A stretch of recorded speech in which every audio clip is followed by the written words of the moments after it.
네, 안녕하세요. 반갑습니다. 돈만의TV의 한동 대표입니다. 자, 오늘은 좀 장중에 한번 좀 올려보도록 하겠습니다. 어제 미국 증시가 폭락을 했습니다. 나스닥 지수가 3%대 폭락이고요. 자, 그런데 국내 증시는 어쨌든 양봉은 발생하고 있는 과정이죠. 왜 그런가? 저는 이게 그렇게 나쁜 건가? 이렇게 미국 증시가 폭락할 만큼의 악재인가?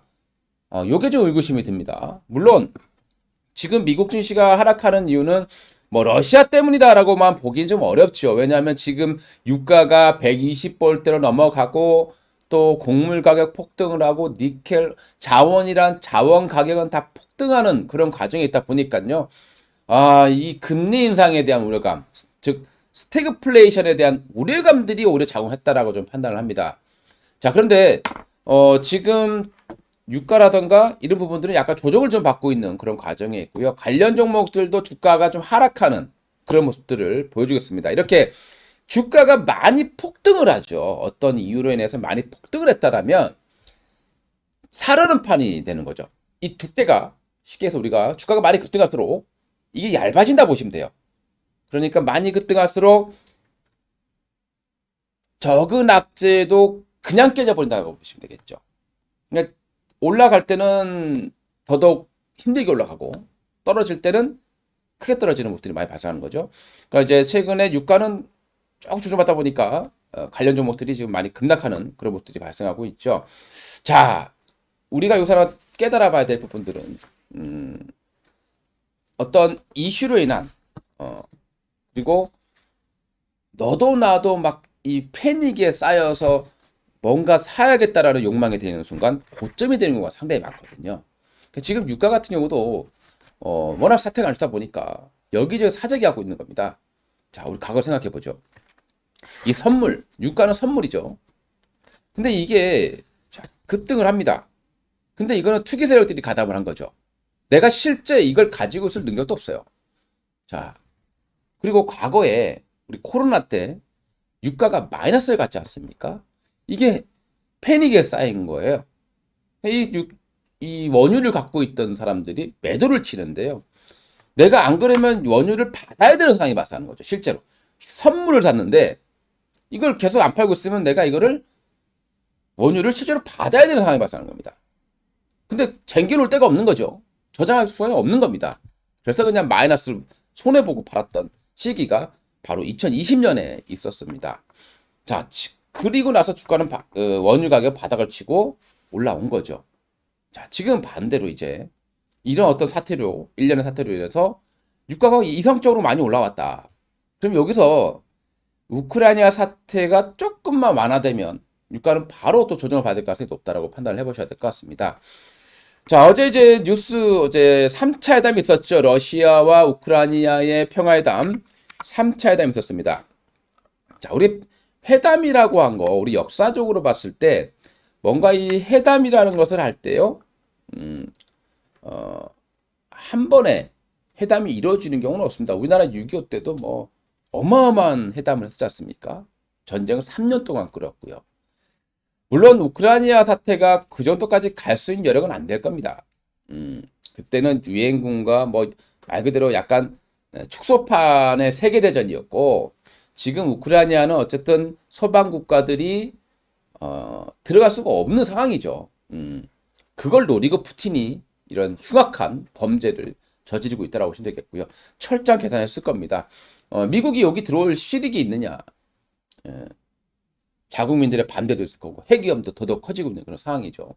여기에 지금 최근에 또 북한이 또 핵 미사일을 수소폭탄을 또 만들 거다라는 얘기들이 좀 많이 나오고 있는 그런 과정이 있는데요. 자, 일단은 우리가 우크라이나 내용만 볼게요. 지난번에 러시아가 요구했던 것은 그냥 정권 교체 전복이에요. 그냥 다 바꿔버리고 싶다라는 얘기를 많이 했겠죠. 그러니까 짧은 시간에 빨리 이 러시아의 수도를 아니 우크라이나 수도를 점령을 해서 협상력을 끌어올려서 내 꼭두가시를 앉혀 놓으려는 게 목적이죠. 근데 지금 이 반군들의 힘이 너무 세고 또 시간이 기니까 점점점 민간인도 많이 사망하게 되고 그럴수록 서방의 어떤 또는 많은 국가들이 비난을 하게 되겠죠. 그러면 지금 푸틴의 입장을 보게 되면 지금 나는 전쟁 범죄자가 되는구나. 분명히 느낄 겁니다. 이거 빨리 끝내지 않으면 나중에 정말 내가 위태로울 수 있구나 생각하고요. 또는 이거 뭐 자칫 잘못하면 나중에 내가 정권을 잡지 못하면 독재로 가지 못하면 장기 독재를 가지 못하면 내 생명이 위태롭겠구나. 아마 이런 생각을 하고 있을 겁니다. 그래서 지금 군대를 뭐 쿠데타 위험도 있고 하니까 군대를 밖으로 빼돌린 걸 수도 있지 않느냐 이렇게 판단을 하고요. 그러면 푸틴은 뭔가 얻어가는 게 있어야 즉 출구 전략을 짜야 되는데 아무것도 얻지 못한 상태에서는 절대 나가지 않을 겁니다. 그렇다고 러시아가 전쟁에서 패배할 가능성은 거의 없다라고 보시는 게 맞는 거고요. 점령을 하지만 완벽한 점령은 힘들다. 이렇게 러시아도 이미 생각을 하고 있을 겁니다. 뭐 시가지 전투 거의 이긴 적이 없다라고 보셔야 될 것 같습니다. 안에서 계속 게릴라 작전하면요.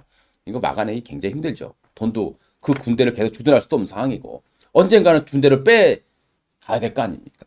그래서 정권을 자기 친한 정권을 내세워야 되는데 이것도 쉽지 않다라는 겁니다. 그러면 방법은 제가 얼마 전에 말씀을 드렸던 게 있을 겁니다. 결국에는 분단이다. 그래서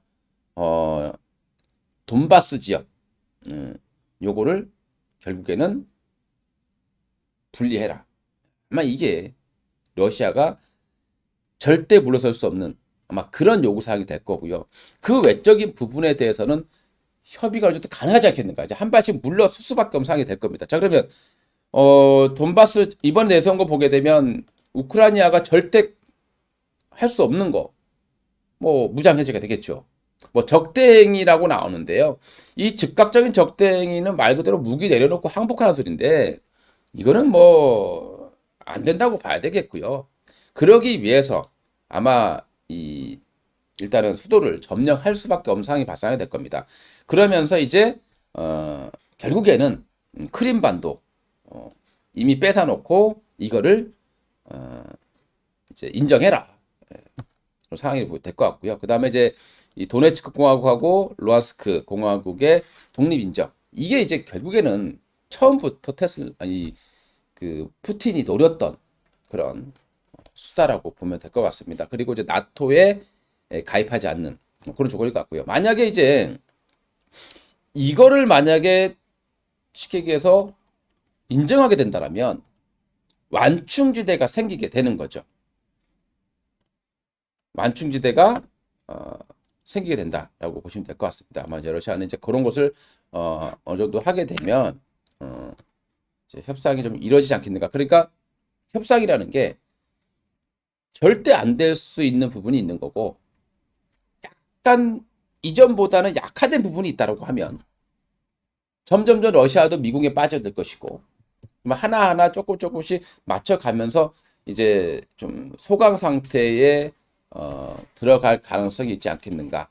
이런 이제 좀 약간의 기대감. 그전에는 뭐 정말 이게 핵전제까지 가는 거 아니냐. 또는 생화학 무기를 쓰면서까지 가는 거 아니냐.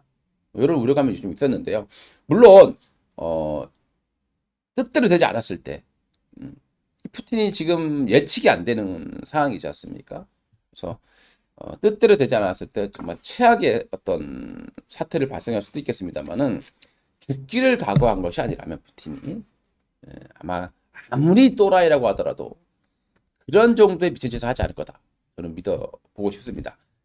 자, 지금 시장을 보시게 되면 자, 미국 증시는 지금 뭐 최근에 급락을 했어요. 급락을 해서 지금 다시 이렇게 또 지난 저점 부근을 지금 위협하고 있는 그런 과정에 있고요. 우리나라 같은 경우는 그래도 아직은 이 저점을 깨지는 않고 있는 상황이에요. 그러니까 이 저점을 깨지 않는다라면은 어떤 쌍바닥에 대한 기대감은 남아 있다라는 겁니다. 그래서 다시 한번 치고 올릴 수 있는 여력은 좀 있다고 판단이 되고요. 다만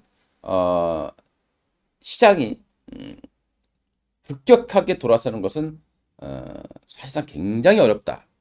바닥에 깔리는 모습일 가능성이 높다. 제가 얼마 전에 2820을 찍어드렸어요. 그러니까 여기를 못 돌파하고 여기서 박스권의 흐름을 만들 가능성이 높다라고 판단을 하고 있습니다.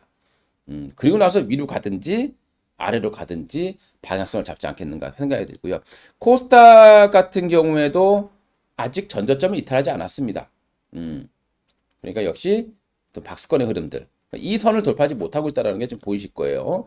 이 선이 아주 강력한 그런 저항대로 작용을 하고 있는 그런 과정이 있습니다. 상당히 좀 어렵죠. 지금 시장 보시게 되면 그래도 어느 정도 양봉을 만들고 있다는 겁니다. 이 양봉을 만들고 있다는 것은 이미 미국 증시가 폭락했는데 어제 한국 증시는 일단 선반영을 좀 했고, 그리고 내일은 한국 증시가 휴장이죠. 그러면 투자자들 입장에서는 오늘 만약에 팔아버렸다라고 했을 때 미국이 지금 어제만 3점 몇 프로 빠졌단 말이에요. 그러면 여기에서 만약에 이틀 쉬는 사이, 오늘 우리가 안보 저녁을 봐야 되고 내일도 우리가 미국 증시를 봐야 되죠. 그 이틀 동안 미국 증시가 연달아 또 빠지겠느냐는 겁니다. 내가 팔았는데 그 이틀 사이에 미국이 많이 빠진 거에 따른 급반등이 나와버린다라면 또 매수할 기회도 안 주고 올라갈 수도 있기 때문에 아마 투자자들이 쉽게 매도를 못하는 그런 과정이 있다라고 판단해 보시면 되겠고요. 다만 좀 아쉬운 부분들은 우리가 이제 수급을 봐셔야 되는데 여기서 정말 뭔가 괜찮다 생각이 들면 기관이라든가 외국인들이 좀 매수가 들어와야 되거든요. 근데 지금은 개인들만 지금 계속 대량으로 매수를 하고 있습니다. 물론 이 개인이 큰 손이 있고 정말 개미가 있어요. 그게 이제 큰 손이냐 정말 개미냐의 싸움인데 우리가 2020년 코로나가 터졌을 때는 이거는 큰 손들이에요. 그러니까 아주 큰 자금을 굴리는 거대 세력이라고 보시면 되겠고요. 10년마다 한 번씩 움직이겠다는. 그러니까 그런 사람들은 대량 자금을 움직이기 때문에 시장이 폭락할 때 들어옵니다. 그때 개인은 많이 매수를 하죠. 근데 그 개인은 우리가 알고 있는 그런 우리 일반 개인 하나하나가 아닌 거대 세력입니다. 그러니까 작전 세력 이런 것도 아니고요.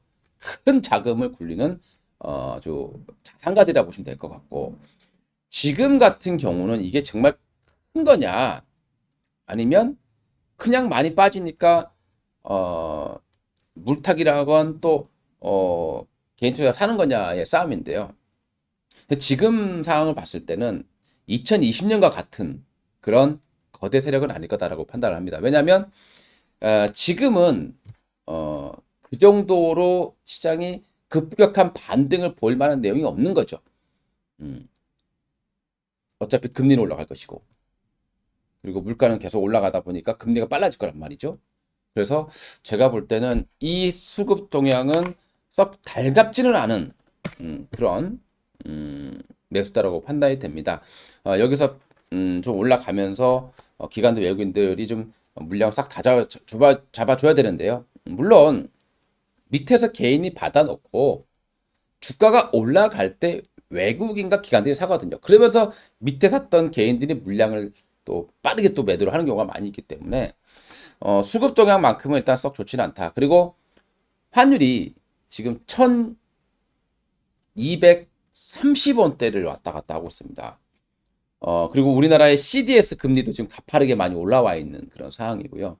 이거는 우리나라 경제에 대한 이제 문제가 되지 않느냐. 그래서 함부로 지금은 시장에서 막 매수를 들어가거나 이런 시점은 아닌 것 같다. 좀 말씀을 드리고 싶고요. 박스권의 매매보다는 만약에 저가 매수하고 싶다라고 하면 투매 나올 때 저가 매수 하셨다가 반등 때 매도를 하셔야 하는 거죠. 제가 자꾸 하락 때 매수하고 반드시 팔아라고 하니까 하루 빠지니까 이게 아닙니다. 제가 말씀을 드리는 위험을 사라는 것은 이렇게 전저점을 깨고 뭔가 투매 나올 때 그럼 다시 만약에 또 우리가 위험이 오게 된다면 이 박스권의 하단을 깨게 되면 또 한 차례 투매가 나올 수밖에 없다라는 겁니다. 그러면 또 800선까지 내려올 수도 있는 거고요. 뭐 저가 매수를 한다면 그렇게 투매가 나올 때 잡으라는 얘기지 뭐 하루 이틀 하락한 걸 가지고 사갔다가 반등대 판다 이런 말씀은 절대 아니라는 거 말씀드립니다. 지금은 명백한 하락장이고요. 하락장에서는 함부로 매매를 하는 것도 아니고 박스권 매매도 그렇게 권하고 싶지는 않습니다. 그리고 낙폭 과대주 위주로 좀 좋은 종목들 싸게 사놓고 뭐 하시면 될 것 같고요. 지금은 무리한 매매보다는 좀 관망하는 그리고 정말 좀 더 내려온다라면 박스권 하단이라든가 뭐 그때 매매하는 게 가능하다. 이렇게 좀 말씀드리고 싶습니다. 지금 시점에서는 요 중간 단계에 있을 때는 좀 매매하기가 굉장히 쉽지 않은 그런 장사 될 것 같고요. 우리나라 오늘 보니까 지수는 크게 많이 밀리진 않는데요. 거래소의 상승과 하락 종목 수를 보게 되면 상승 종목이 100여 개입니다. 하락이 750개고요. 코스닥 같은 경우에 상승이 270개, 하락이 1140 종목입니다. 지수가 문제가 아니라는 얘기가 되겠죠. 지금 지수보다는 시장 전체적인 체력이 아주 바닥이 날 만큼 바닥에 나 있다. 이렇게 좀 판단을 해보셔야 될 것 같습니다. 정말 좋은 산업 위주로만 매매를 하시는 게 맞을 것 같고요. 어떤 짧은 파동을 먹기 위해서 주식을 매매하지 말자. 이렇게 좀 말씀을 드리도록 하겠습니다. 감사합니다.